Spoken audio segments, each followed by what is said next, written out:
Great here, author notes.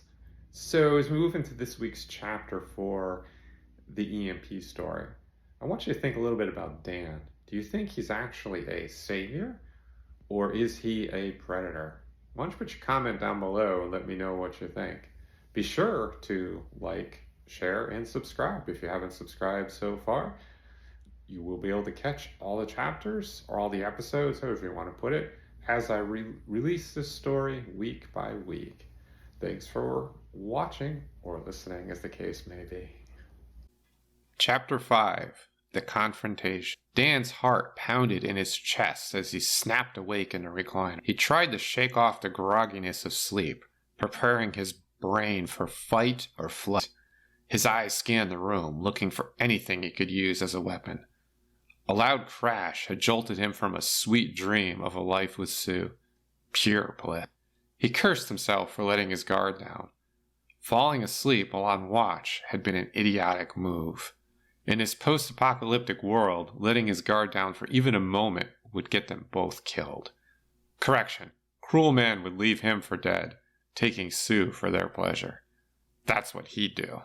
He held his breath, listening for any sounds over the pounding in his chest, trying to determine if the noise had just been a dream. But the heavy, deliberate footsteps coming from the other end of the house let him know that that was wishful thinking. His happy life with Sue had been the only dream. Reality sucked. His mind raced, trying to develop a plan to assure their survival. Or at least, his survival. Cobwebs from the fog of sleep clogged his mind, making any thought difficult. Sue snored away on the sofa, unaware of the approaching danger.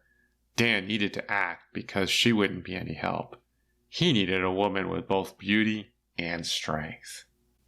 As he stood, putting weight on the floorboards creaked. Sound booming from beneath his feet broke the silence like a shotgun blast. Dan cursed the old house for the racket. They'd know someone else was in the house. In the fading candlelight, his eyes swept the room again, looking for a weapon.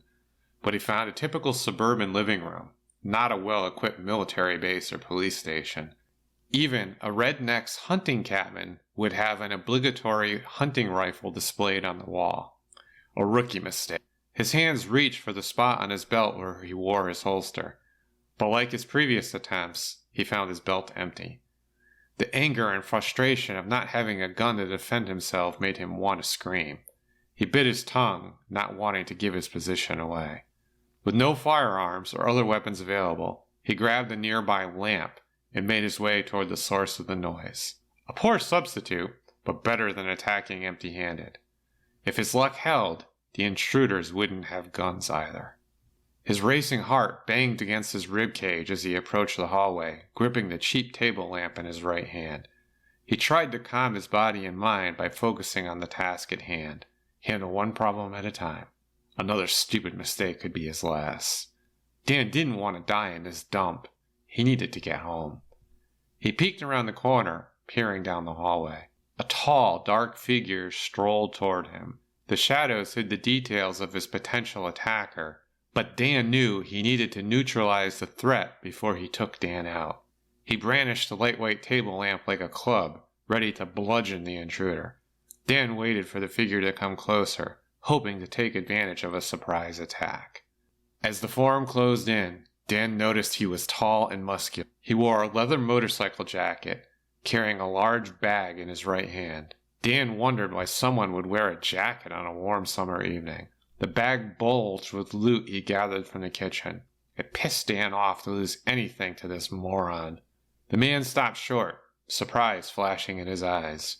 For a moment, they both stood frozen in a silent standoff. Dan with a table lamp in his hand, and the guy with a loaded bag. His mind whirled, trying to decide if this man was a threat or just someone who had stumbled upon their house. They had picked the place out at random themselves. He raised the lamp higher, hoping it wouldn't slip out of his sweaty palm, readying himself to bludgeon the man if he attacked him or Sue. Dan willed Sue to remain quiet, not drawing any attention to her presence. She'd become an unnecessary complication. "Who are you? What do you want? You need to go," Dan said. At first, the intruder stood mute, staring at him. Dan watched the gears turning behind his eyes, knowing the man was sizing him up, trying to determine who posed the greater threat. After what felt like hours, the man spoke, his voice low and gravelly. "I'm just passing through. Was looking for a place to rest. It's dangerous traveling out there at night. You never know who you might run into." The tone in his voice told Dan his words rang false. Dan swallowed the bile, trying to escape through his throat. With Sue sound asleep on the sofa, he had to get this clown to leave. No chance he'd trust this guy.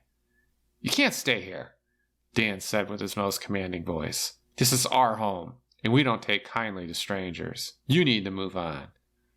His dark eyes bored into Dan without blinking.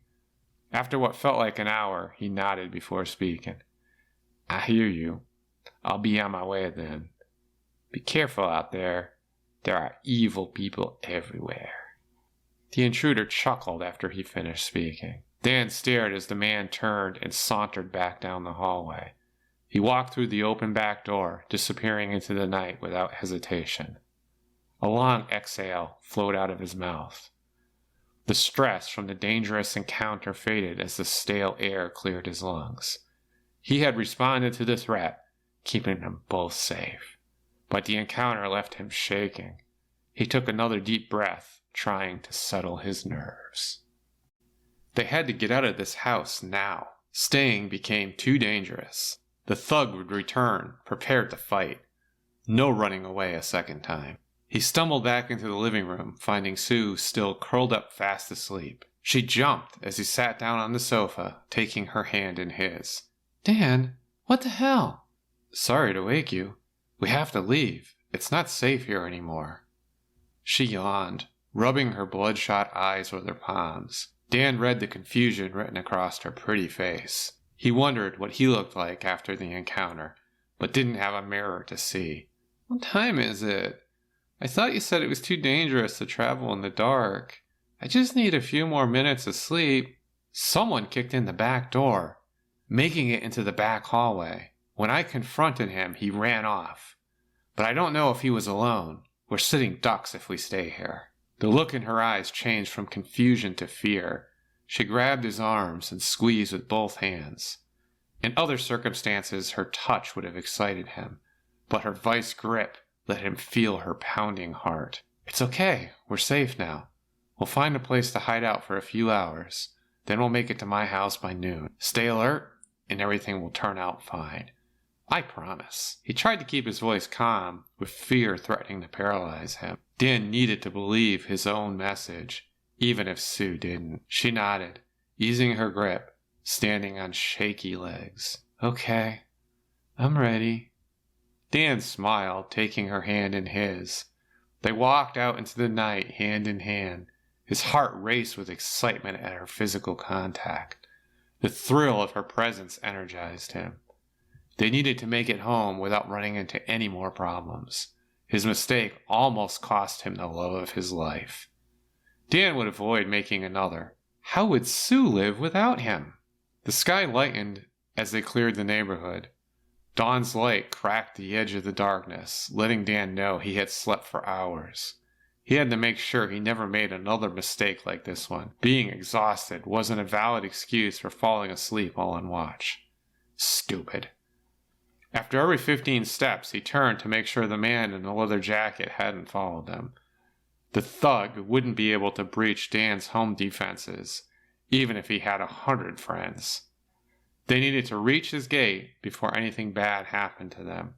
He needed to make sure his love remained safe.